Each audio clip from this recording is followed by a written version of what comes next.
नमस्कार दोस्तों। तो एक बार फिर से स्वागत है आपका मेरे चैनल प्रॉपर्टी ज्ञानम में। और जैसा कि मैंने स्टार्ट किया था पाठशाला सीरीज, तो पाठशाला सीरीज में आगे बैठते हैं। और आप सोच रहे हैं कि आज पाठशाला में बोर्ड नहीं दिख रहा है, तो जी हाँ दोस्तों, हम ये आज कंक्लूजन वीडियो पे आए हैं जो कि वृंदावन के बारे में है। मैंने आपको वृंदावन के बारे में सारा डिटेल में एक इन्फॉर्मेशन दिया, एक वीडियो के माध्यम से। शॉर्ट्स में भी मैंने बताया कि चंद्रोदय मंदिर आ रहा है, उसका क्या बेनिफिट है, लोकेशन एडवांटेज क्या है, उसके बारे में एक शॉर्ट वीडियो भी बना के डाला है, जिसे आप लोगों ने देखा। और आपका बहुत सारा क्वेरी जो है क्लियर हुआ। ठीक है, बहुत चीजें हैं जो कि हो सकता है छूट गई हो मेरे से, तो आप उसके लिए मुझे रिक्वेस्ट डाल देंगे। नंबर दिया हुआ है, मेरी टीम को संपर्क कर सकते हैं या कमेंट कर सकते हैं, कमेंट करके पूछ सकते हैं, उसमें बात कर देंगे। और कंक्लूजन वीडियो में आगे बढ़ने से पहले मैं बोलना चाहूंगा कि प्लीज प्लीज प्लीज आप लोग चैनल को लाइक करें, सब्सक्राइब करें और शेयर जरूर करें इस वीडियो को, क्योंकि वृंदावन जो है बहुत ही हॉट डेस्टिनेशन होने जा रहा है और बहुत लोगों के मन में क्यूरियोसिटी चल रही है, बहुत लोगों का डाउट क्लियर हो रहा है, बहुत लोगों का डाउट क्लियर नहीं हो रहा है, बहुत सारे मतलब कि पजल्ड हैं। ठीक है, तो आप वो वीडियो शेयर करेंगे तो उनका मतलब कि डाउट जो है वो क्लियर होगा।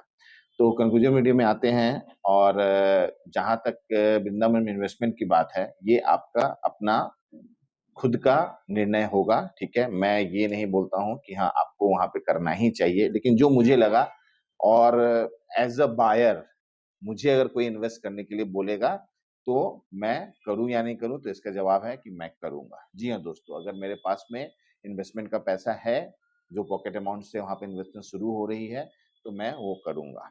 रीजन क्या है जो मैंने आपको बताया था अभी तक? एक तो सबसे बड़ा रीजन है आपको वहां का लोकेशन एडवांटेज, जो कि दिल्ली से नजदीकी कनेक्टिविटी है।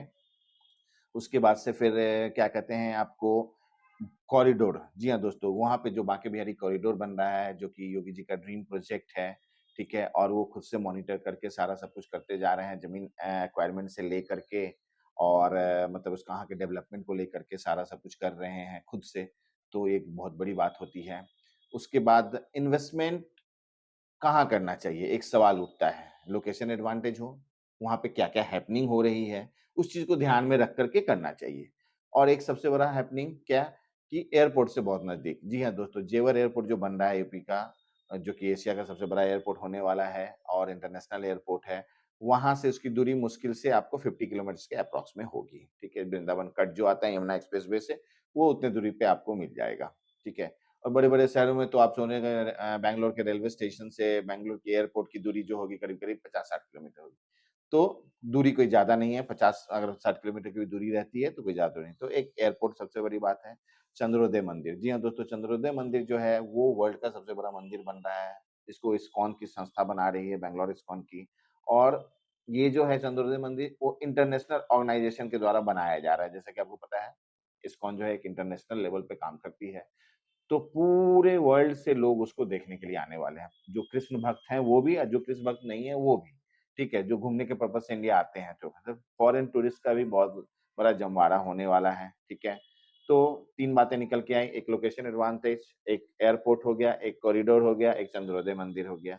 और एक सबसे बड़ी बात कि आपको वहाँ पे जो भी डेवलपमेंट हो रहे हैं, ठीक है, वो बहुत वेल प्लान तरीके से किए जा रहे हैं। ठीक है, तो मेरे हिसाब से आप वहाँ पे इन्वेस्टमेंट कर सकते हैं। लेकिन उससे पहले कुछ ध्यान देना है, कुछ चेकलिस्ट है, उस पे गौर करना है। क्या-क्या चेकलिस्ट है वो, कि बिल्डर कौन-सा बिल्डर बना रहा है, उसका रेपुटेशन कैसा है, बिल्डर का बैकग्राउंड देखना है, प्रोजेक्ट रेरा अप्रूव्ड है या नहीं है, एमबीडीए उसको अप्रूव्ड किया है कि नहीं किया है। ठीक है, MBDA Mathura Vrindavan development authority, जो कि गवर्नमेंट की अथॉरिटी है, वही सब कुछ पास करती है। वहाँ पे बहुत सारे ऐसे डेवलपमेंट भी हो रहे हैं, प्लॉटिंग्स हो रहे हैं और ये हो रहे हैं, जो कि एमबीडीए से अप्रूव्ड नहीं है। ठीक है, तो वैसे प्रोजेक्टों से बचना है। वो तो बहुत सस्ते मिल जाएँगे आपको। जैसे उसका दाम आपको 10-12 हज़ार रुपए गज से शुरू होगा और 20-25 हज़ार रुपए गज तक का, 20 हज़ार रुपए गज तक आपको वो मिल जाएँगे। लेकिन जो भी अप्रूव्ड प्रोजेक्ट है, वो उसकी सारी की कीमत जो है वो आपको नियर अबाउट 40,000 से अबव जाएगा। जी हाँ दोस्तों, 40 हज़ार रुपए गज से ऊपर ही जाएगा। ठीक है? तो सस्ते में नहीं फँसना है। सस्ता, आप जैसा कि कहावत है, सस्ता रोए बार-बार, महँगा रोए एक बार। तो वो कहावत पूरी तरीके से लागू होती है। तो जो प्रोजेक्ट अप्रूव्ड है वहाँ पे इन्वेस्ट करना है, जिससे कि आपका इन्वेस्टमेंट सुरक्षित रहे, ठीक है? और जैसे कि वहाँ पे आपको बहुत सारे अलग-अलग डेवलपर आप किन्हीं का भी प्रोजेक्ट ले सकते हैं जो अप्रूव्ड प्रोजेक्ट बना रहे हैं। कोई ज़रूरी नहीं कोई बड़े डेवलपर हैं उनका ही लेना है, कोई अप्रूव्ड प्रोजेक्ट बना रहा है, उसके काम का रफ्तार अगर अच्छा है, अगर आप वो देख रहे हैं, मॉनिटर कर पा रहे हैं कि कब उन्होंने प्रोजेक्ट शुरू किया, आप एसेस कर सकते हैं ना कि कब उन्होंने प्रोजेक्ट शुरू किया और कब उन्होंने प्रोजेक्ट का अभी क्या पोज़ीशन है और कब खत्म कर रहे हैं। तो उससे आपको अंदाज़ा लग जाएगा 2, 3, 4, 5 महीना ऊपर-नीचे कि वो कब तक हैंडओवर हो करके मिल जाएगा। और जो प्लॉटिंग के प्रोजेक्ट होते हैं उसमें ज़्यादा कुछ होता नहीं है, रोड ड्रेनेज डेवलपमेंट करना पड़ता है, आउटर बाउंड्री वॉल करना होता है, स्ट्रीट लाइट लगाना होता है, ठीक है? उसके प्लॉट पे आपको क्या कहते हैं हैंडओवर कर दिया जाता है, ठीक है? आप उसपे फिर अपना घर बाँध सकते हैं, बना सकते हैं, ठीक है?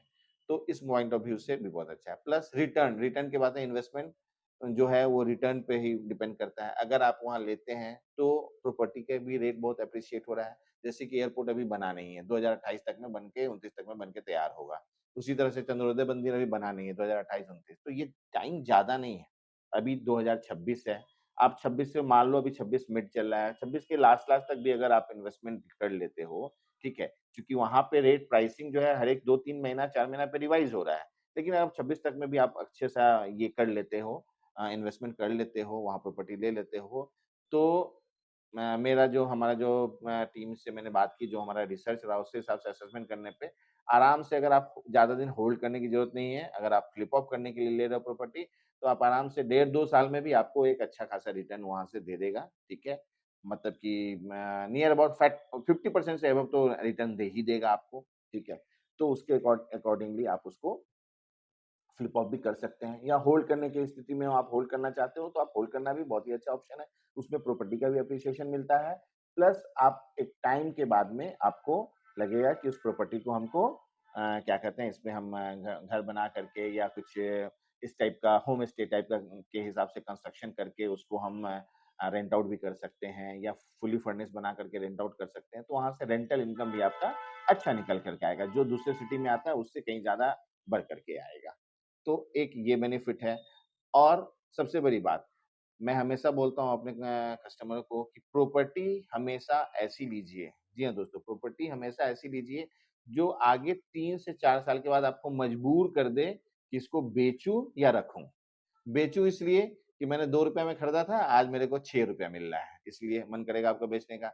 रखूँ इसलिए कि प्रॉपर्टी इतनी अच्छी डेवलप हो गई है, जगह इतना अच्छा डेवलप हो गया है, तो चलो भाई एक रख ही लेते हैं प्रॉपर्टी यहाँ पे हम लोग, ठीक है? इन फ्यूचर में हम लोग कभी आएँगे, जाएँगे और अपने बच्चों के हिसाब से जैसा भी होता है, उस हिसाब से रख ही लेते हैं। तो हमेशा प्रॉपर्टी ऐसी जिसे आपको जो मजबूर कर दे आपको इसको रखे भी और सेल आउट भी करे।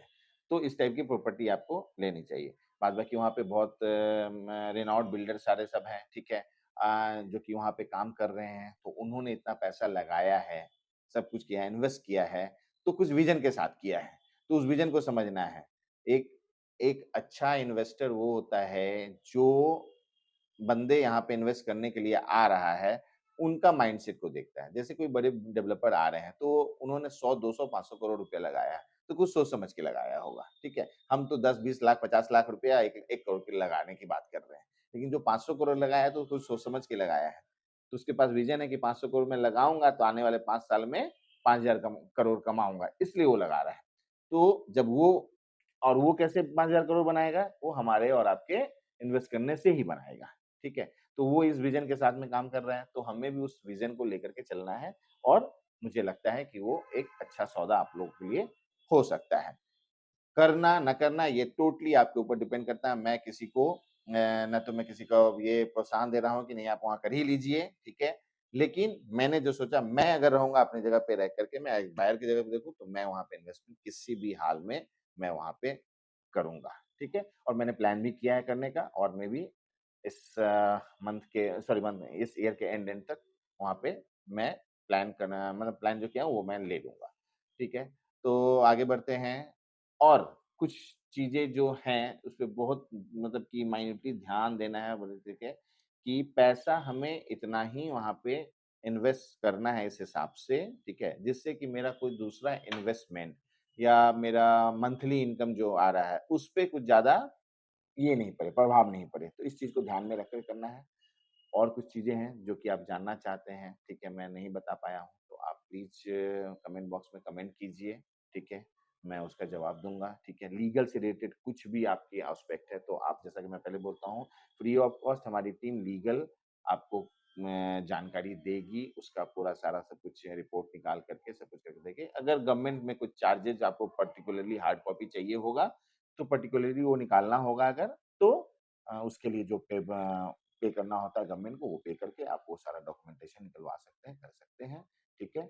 और ये सही वक़्त है वहाँ पे इन्वेस्ट करने का, जो मैंने बात किया उस बातों के बारे में आप थोड़ा ध्यान से सोचेंगे, तो अपने आप आपको आंसर मिल जाएगा। मेरे कहने पे जाने की ज़रूरत नहीं, मेरे बोलने की ज़रूरत नहीं है, आपको भी खुद ब खुद आंसर मिल जाएगा कि इन्वेस्टमेंट किस जगह पे करना चाहिए, क्यों करना चाहिए, ये आप खोजो, ठीक है? आपको अपने आप उसका आंसर मिल जाएगा। थैंक यू सो मच, धन्यवाद और जाते-जाते चैनल को लाइक ज़रूर कर दीजिएगा और सब्सक्राइब कर दीजिएगा और बेल आइकन दबाना नहीं कि भूलिएगा। अभी आने वाले समय में मैं बहुत सारे इन्फॉर्मेटिव वीडियो डालने वाला हूँ, जिसका आपको फ़ायदा मिलेगा। थैंक यू, धन्यवाद। पहले थैंक यू बोले उसी से मुड़ के आ जाना चाहिए।